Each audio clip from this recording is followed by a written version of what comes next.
কেমন আছো সবাই? আশা করি তোমরা সকলে খুব ভালো আছো, সুস্থ আছো।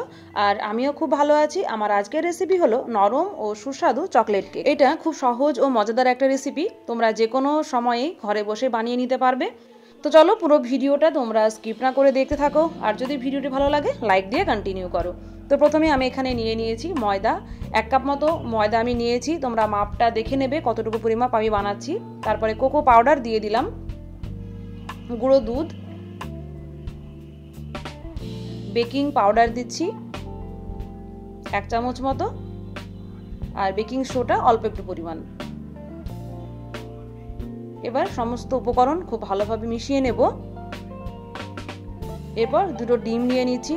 ডিম দুটোকে আমি ফেটিয়ে নেব এভাবে, ডিমের সাদা অংশটা, আর কুসুমটা পরে দিয়ে দেব। এভাবে ফোম বানিয়ে নেব প্রথমে। তো এভাবে ব্লেন্ডারের সাহায্যে আমি বানিয়ে নিচ্ছি। এরপর দেখো চিনি যেটাকে আমি গুঁড়ো করে নিয়েছি, ওটা সেই একই মাপের নিতে হবে। যতটুকু তোমরা ময়দা নেবে ঠিক একই পরিমাপের চিনির গুঁড়ো নিয়ে নেবে।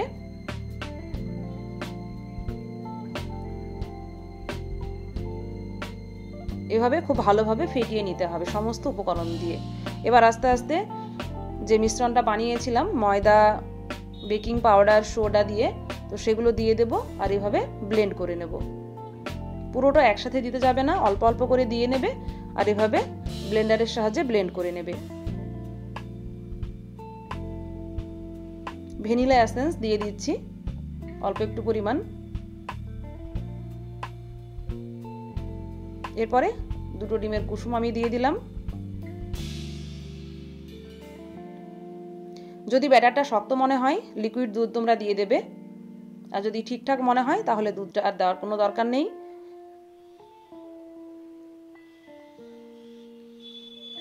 আর এবার দিয়ে দিচ্ছি সাদা তেল, 1 কাপ মতো সাদা তেল আমি এখানে দিয়ে দিলাম।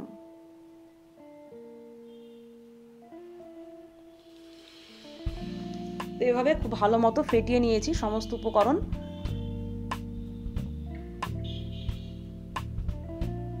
এবার কেকের যে বাটিটা ওটাকে আমি খুব ভালোভাবে তেল ব্রাশ করে নেব, আর চারিদিকে এভাবে পেপার দিয়ে দিচ্ছি আর তেল দিয়ে লাগিয়ে নেব। এবার উপর দিয়ে আমি ব্যাটারটা এভাবে ঢেলে দেব। একদম সহজ রেসিপি, তোমরা ঠিকঠাক মতো যদি ভিডিওটা দেখো উপকরণগুলো, তাহলে কিন্তু পারফেক্ট কেক তোমরা বাড়িতেই বানিয়ে নিতে পারবে। এভাবে একটু ঝাঁকিয়ে নেব যাতে ভিতরে কোনো বাবলস না থেকে থাকে। আর এভাবে দেখো আমি কড়াইয়ে দিয়ে দিচ্ছি বালি, আর উপরে একটা স্ট্যান্ড দিয়ে দিচ্ছি, আর ঢাকনা দিয়ে ঢেকে কিছুক্ষণ রেখে দেবো যাতে ভিতরটা গরম হয়ে যায়। আর এভাবে একটা কাঠি নিয়ে ছিদ্রটা বন্ধ করে দেব।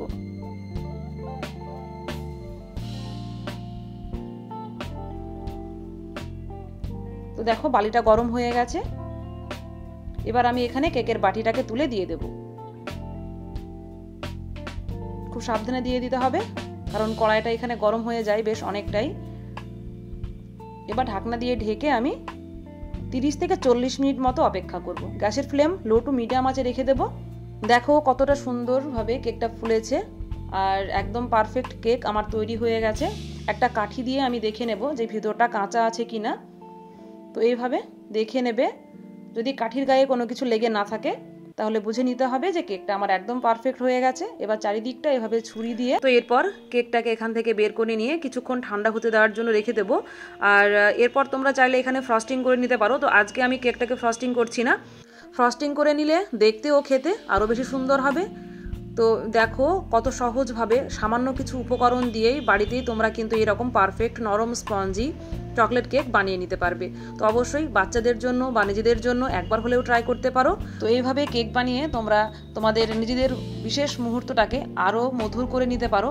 তো অবশ্যই একবার ট্রাই করে দেখো, তোমাদের ভালো লাগবে। আর কতটা স্পঞ্জি হয়েছে তোমাদের দেখিয়ে দিচ্ছি, তোমরা দেখে আশা করি বুঝতে পারছো। তো আজকের ভিডিওটা তোমাদের কেমন লাগলো অবশ্যই আমাকে লাইক কমেন্ট করে জানাবে। যদি ভালো লাগে আমার চ্যানেলটাকে সাবস্ক্রাইব করে দেবে, পাশের বেল আইকনটিও প্রেস করে দেবে আমার নিত্য নতুন ভিডিও নোটিফিকেশন সবার আগে তোমাদের কাছে পৌঁছানোর জন্য। আর লাইক কমেন্ট শেয়ার করতে একদম ভুলবে না।